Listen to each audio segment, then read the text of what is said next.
জীবনে সুখে থাকার দুটো উপায় আছে। এক, ভুলে যাও তাকে যাকে তুমি ক্ষমা করতে পারবে না। দুই, ক্ষমা করে দাও তাকে যাকে তুমি ভুলতে পারবে না।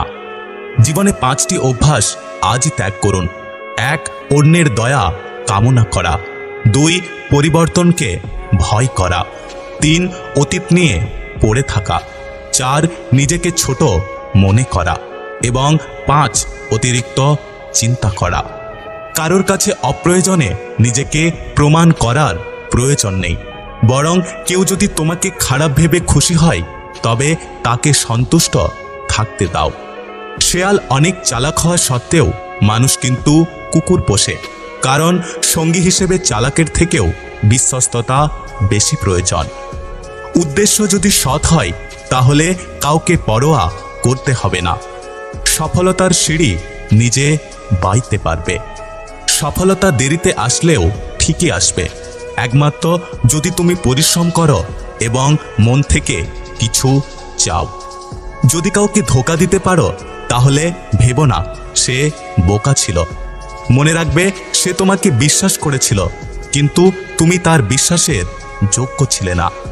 যে যা খুশি বলুক না কেন, নিজেকে শান্ত রাখো, কারণ রোদ যতই চড়া হোক না কেন তা সমুদ্রকে কখনোই শুকিয়ে দিতে পারে না।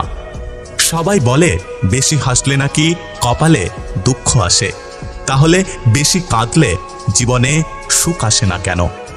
সমস্ত ঝড় আপনার জীবন নষ্ট করতে আসে না, কিছু কিছু আপনার পথ পরিষ্কার করার জন্য আসতে পারে।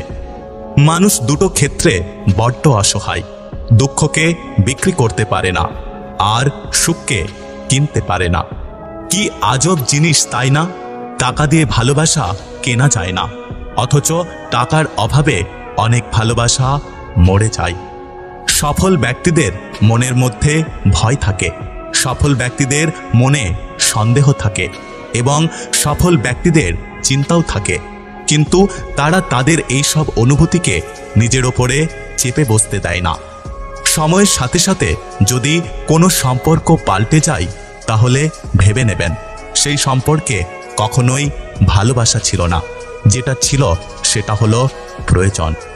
ধনী আর গরিবের মধ্যে একটাই পার্থক্য, ধনীরা খাবার হজম করার জন্য দৌড়ায় আর গরিবরা খাবার জোগাড় করার জন্য দৌড়ায়।